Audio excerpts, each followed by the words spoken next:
Hello everyone, welcome all of you. Learn with Minendra में आप सभी का स्वागत है। आज हम देखने वाले हैं डायनेमिक्स ऑफ मशीनरी का एक क्वेश्चन देखने वाले हैं। ये जो क्वेश्चन पेपर आपके सामने है, ये मुंबई यूनिवर्सिटी का प्रीवियस ईयर क्वेश्चन पेपर है। उसमें से हम आज के लिए मैंने आपके लिए एक प्रॉब्लम सिलेक्ट किया हूँ, क्वेश्चन नंबर 2B। ये जो प्रॉब्लम है वो हम करेंगे आज के सेशन में और देखेंगे कि इस तरीके के प्रॉब्लम्स को कैसे सॉल्व करते हैं। तो चलो देखते हैं। प्रीवियसली मैंने गवर्नर गायरोस्कोप इसके ऊपर लेक्चर सीरीज अपलोड करके रखी है और to find out the natural frequency of system, इसके भी क्वेश्चन मैंने बहुत सारे क्वेश्चन लगा के रखे हैं, आप वहाँ पे जाके देख सकते हो। तो चलो अभी ये क्वेश्चन हम देखते हैं।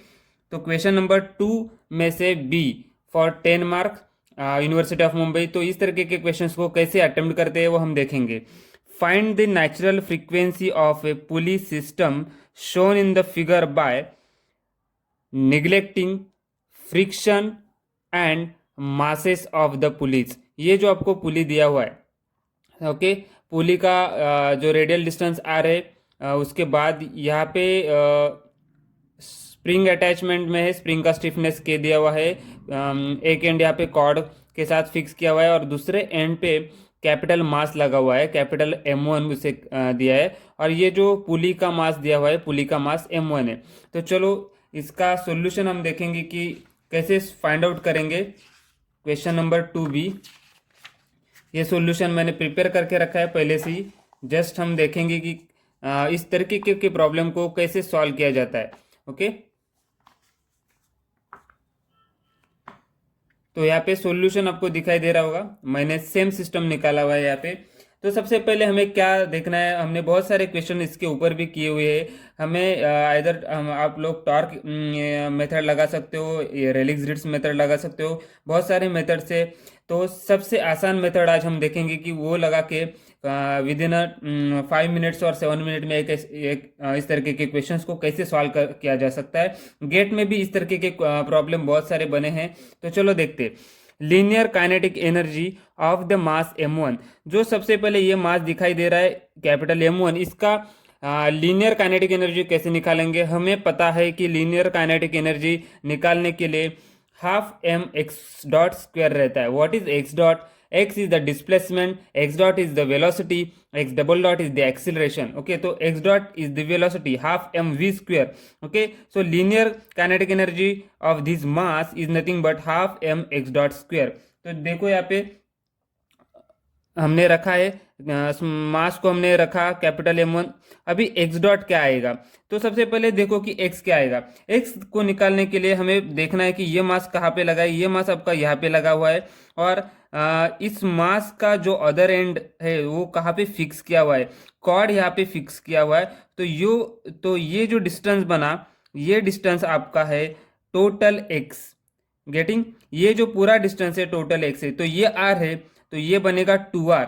ओके, और अगर हमें ये एंगल देखना है तो ये एंगल क्या हो जाएगा, ये एंगल बनेगा आपका theta. So x is equal to, अगर मेरा ये x डिस्टेंस है तो x is equal to 2r into theta. Okay, because 2r is the radial distance and into the angle subscribe. So ये जो डिस्टेंस हमें मिलेगा तो 2r इंटू थीटा मिलेगा। तो यहाँ पे एक चीज मैंने सीखा है कि ये मास नीचे की तरफ जा रहा है, तो आपको देखना है कि इसका एक एंड जहाँ पे है और दूसरा एंड कहाँ पे फिक्स है। तो इस मास का जो एंड जहाँ से फिक्स है वहाँ से हमें मेजर करते हैं डिस्टेंस। और ये जो डिस्टेंस है ये आर है, तो ये टोटल डिस्टेंस 2r बनेगा, 2r इंटू दिस थीटा।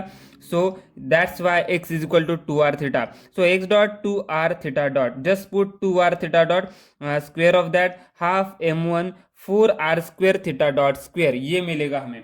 सो उसके बाद क्या करेंगे, rotary kinetic energy of the pulley. तो देखो अभी linear kinetic energy of the mass M1 तो निकाला।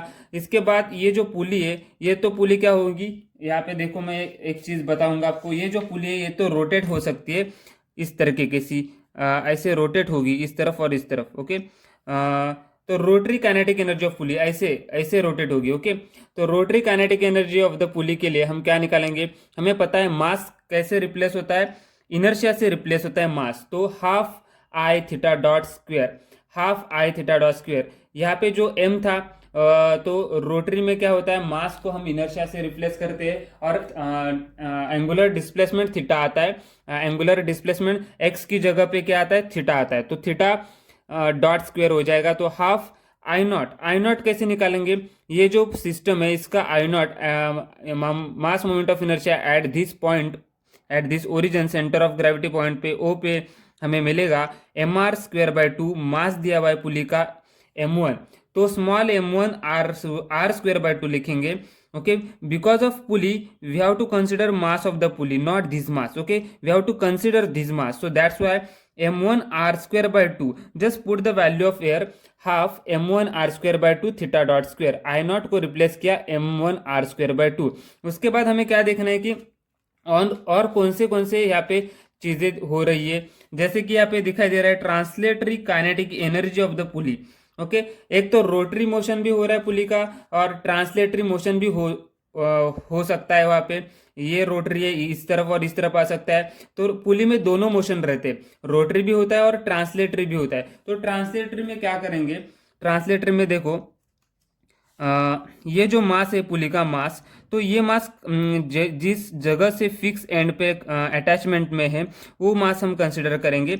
ये जो पुली का मास है यहाँ पे फिक्स एंड किया हुआ है, ये पूरा पुली यहाँ पे फिक्स किया हुआ है, तो ये जो डिस्टेंस बनेगा, ये डिस्टेंस बनेगा, तो ये डिस्टेंस हमारा आर है।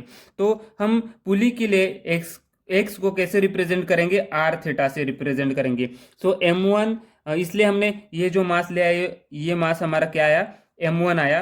Okay, mass of the pulley, because हम क्या कर रहे हैं, translatory kinetic energy of the pulley find कर रहे हैं, तो x is equal to are theta कैसे आया, मैंने बोला है कि जो पूरा मास है वो किस अटैचमेंट पे फिक्स किया हुआ है, तो ये पूरा मास आपका यहाँ पे फिक्स किया हुआ है, तो यहाँ से हमें देखना है कि कितने डिस्टेंस पे है, तो ये डिस्टेंस आर पे, R theta, so X is equal to are theta हम लिखेंगे, जिसके लिए जैसे कि इस मास के लिए हमने देखा था ये मास m1 यहाँ पे था, लेकिन फिक्स्ड जहां से फिक्स किया हुआ है वहां से इसका डिस्टेंस 2r होता था, लेकिन अब ये जो पूरा पुली है, ये पूरा पुली का मास m है और इसका जो पूरा मास है यहाँ से अगर देखा जाए, यहाँ से सेंटर से लेके यहाँ से, तो r डिस्टेंस पे, तो इसके लिए हम यहाँ पे x is equal to are theta लिखेंगे। ओके, इसके बाद क्या होगा, just put the value here m1 r square theta square, so यहाँ पे मिलेगा half m1 r square theta dot square.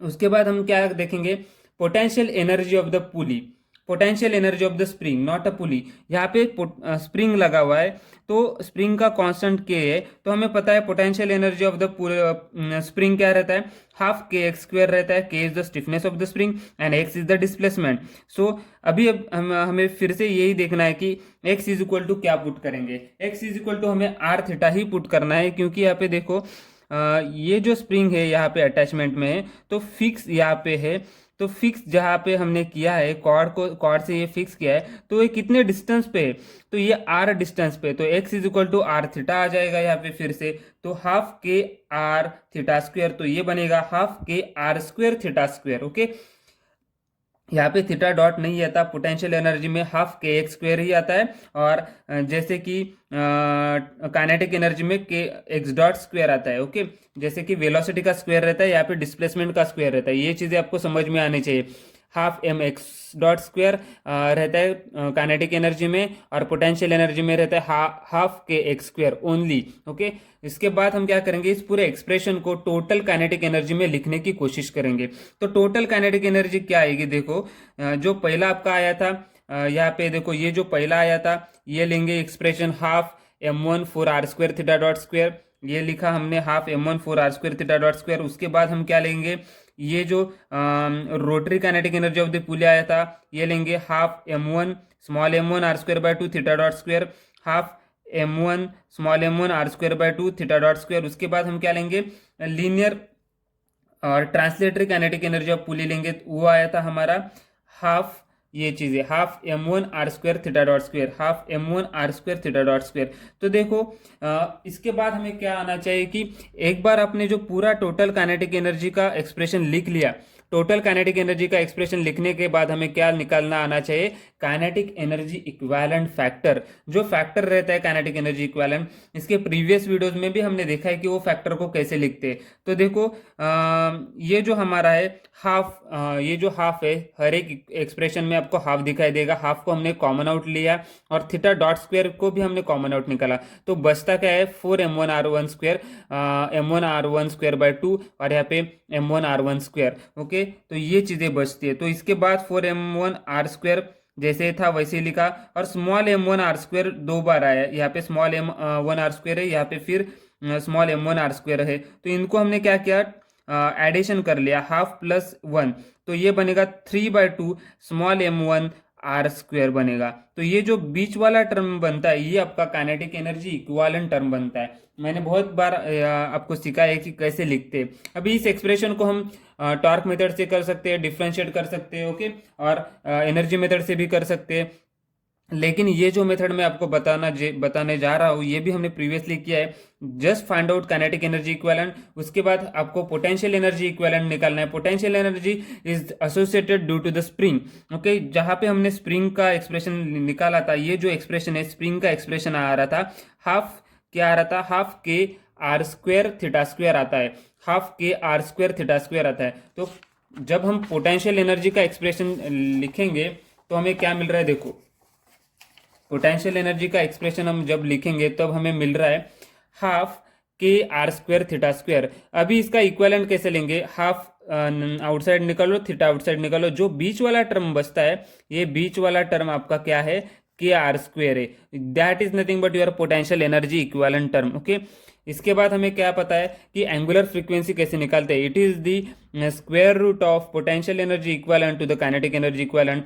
तो पोटेंशियल एनर्जी इक्विवेलेंट को हमें पता है कि आर स्क्वायर मिला था, काइनेटिक एनर्जी इक्विवेलेंट का ये टर्म मिला था, जस्ट पुट करो। उसके बाद क्या करना है, यहाँ पे R square R square R square, यहाँ से आर स्क्वायर अगर कॉमन निकाला तो आर स्क्वायर कैंसिल हो जाएगा, और यहाँ पे क्या बचेगा 4 टू ज़ा 8 प्लस 3/2 बचेगा। तो ये 2 ऊपर की तरफ जाएगा तो यहाँ पे 2k बचेगा, और नीचे क्या आएगा 8m1 plus 3m1, 8 capital m1 और 3 स्मॉल m1, आप करके देख सकते हो। और जो रेडियंस पर सेकंड में आएगा, ये जो आंसर है आपका angular frequency omega N radians per second में ही मिलेगा आपको। अगर इसको हमें क्या फ्रीक्वेंसी अगर हर्ट्ज में पूछा है तो हर्ट्ज में कैसे निकालेंगे, देखो हर्ट्ज में निकालने के लिए आपको क्या करें, फॉर्मूला क्या आता है, frequency is equal to omega by 2 pi. तो omega N is natural frequency, just divide by 2 pi करोगे तो आपको वो फ्रीक्वेंसी मिलेगी, और वो किस में मिलेगी, हर्ट्ज में मिलेगी। तो frequency is equal to 1/2 pi into omega N, just put the value of omega N. ये जो निकाला है हमने पूरा टर्म ओमेगा एन यहाँ पे पुट करो, 2k divided by 3 small m1 in plus 8 capital m1। तो ये बना आपका natural frequency in terms of hertz. तो इस तरीके के प्रॉब्लम्स हम देखेंगे, जैसे कि ये प्रॉब्लम अभी अभी हमने सॉल्व किया है कॉर्ड का। तो आप बहुत सारे ऐसे प्रॉब्लम मिलेंगे आपको प्रीवियस ईयर के क्वेश्चन में, आप लगा सकते हो। अगर किसी को डाउट आता है तो अब हमें पूछ सकते हो। डिस्क्रिप्शन बॉक्स में इसका PDF लिंक सॉल्यूशन का भी मिलेगा, आप वहाँ पे जाके वो चेक कर सकते हो। और अगर इसमें कुछ डाउट है तो आप कमेंट बॉक्स में कमेंट करके हमें पूछ सकते हो। So thank you for watching my channel, thank you once again.